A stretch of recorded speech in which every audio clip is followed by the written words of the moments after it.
Good morning. It's Saturday, August the 9th. I'm Ali Velshi, and I cannot overstate this, and I will keep saying it for as long as it needs to be said. We're in the midst of one of the most dangerous moments in modern American history. It will be studied. It will be written about. It will long after we are all gone. And when future generations look back, they won't just wonder what we thought. They will judge us for how we responded, just as we judge those who came before us. This past week, the Trump White House has been in overdrive, not to govern, not to serve the American people, but to bury the Epstein scandal that threatens to swallow the Trump presidency whole. And in Donald Trump's desperation, he's escalating his campaign of retribution. Here's this week's hit list from the White House of distractions. He directed the military to go after foreign drug cartels, a threat that by every serious national security assessment ranks near the bottom of the list.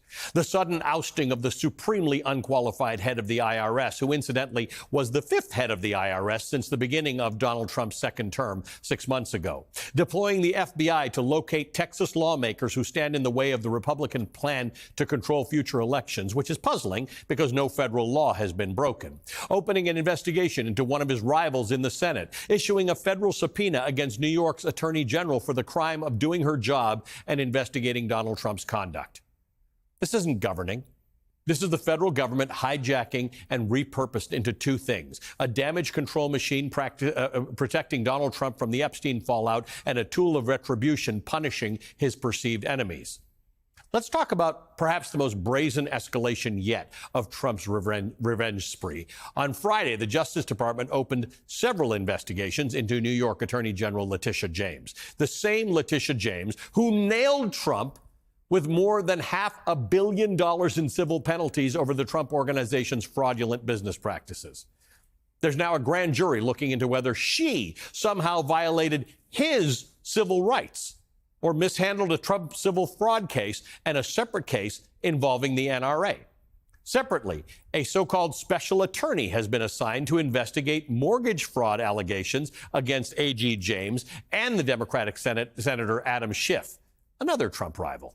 James fired back shortly after the news, calling it a blatant political retribution. Her office issued a statement saying, quote, "Any weaponization of the justice system should disturb every American. We stand strongly behind our successful litigation against the Trump Organization and the National Rifle Association, and we will continue to stand up for New Yorkers' rights," end quote. Her attorney went further, labeling the probe a dangerous escalation and, quote, "the most blatant and desperate example of this administration carrying out the president's political retribution campaign," end quote. Now, this all comes on the heels of the FBI earlier this week apparently agreeing to help locate Democratic lawmakers from Texas who've left the state in order to block the GOP's plan to aggressively redraw Texas's congressional map. It's a gerrymander so extreme that it could lock in a Republican House majority after the 2026 midterms.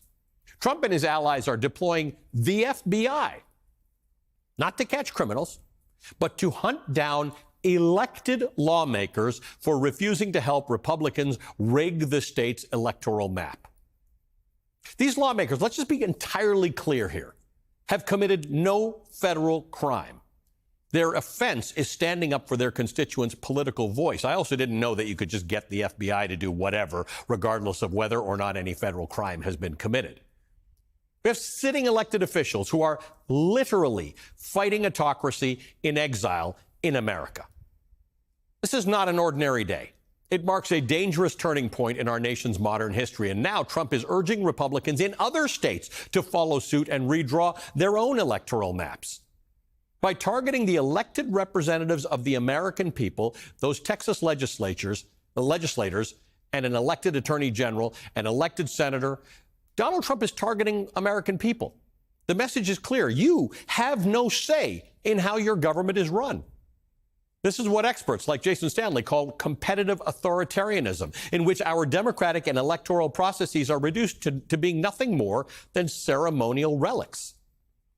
The U.S. Justice Department is no longer the U.S. Justice Department. It's Trump's revenge machine, weaponized to settle scores, crush rivals, and protect his own skin. Earlier this year, the administration formed the Weaponization Working Group, intended, they said, to root out, quote, abuses of the criminal justice process. But effectively, it's meant to scrutinize prosecutors who launched past investigations into Donald Trump or his allies. We're also seeing agency purges. All of the mechanics of what Miles Taylor, the former DHS chief of staff turned whistleblower, has been warning about, the revenge presidency. Taylor himself has been a target. Trump recently accused him of treason and ordered the DOJ to investigate him for his now famous, then anonymous New York Times op-ed titled, "I am part of the resistance inside the Trump administration." Taylor warned this week that the dismantling of Democratic guardrails is happening in every corner of the federal government and beyond. He says, quote, "What's unfolded in just 6 months is even more destructive than most envisioned. And it's been wrapped in Orwellian rhetoric unfamiliar to our democracy," end quote. He adds, "Our system of government can withstand a lot. But as the founders warned, it was never designed to withstand a demagogue who commands the levers of party and the loyalty of his party, the levers of power and the loyalty of his party." Which brings me back to my original point. We've entered a truly dangerous chapter in American history. Never before have we seen the executive branch so openly and so brazenly weaponize justice and law enforcement to target the president's political opponents. This isn't just a political spat. It's a direct assault on democracy, on federalism, on the fundamental principle that government exists to serve the people. Miles Taylor joins me now. He served in the first Trump administration as the chief of staff for the Department of Homeland Security. As I mentioned, he's now being targeted by Donald Trump for writing the then anonymous op-ed critical of the president. Taylor is the author of 2 books, including Blowback, a warning to save democracy from Trump's revenge. I'm also joined by our great friend of the show, Lisa Rubin, an MSNBC legal correspondent and former litigator. Welcome to both of you. Thank you for being with us this morning.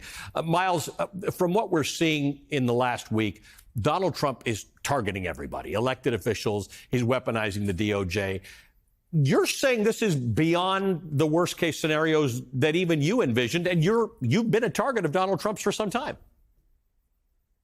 I think that's right, Ali. And, this is something that wasn't just foreseeable a few years ago. This was foreseeable a few hundred years ago. I mean, you had George Washington warn that the spirit of revenge, if it overtook our politics, could really corrode and destroy the republic, among other founders.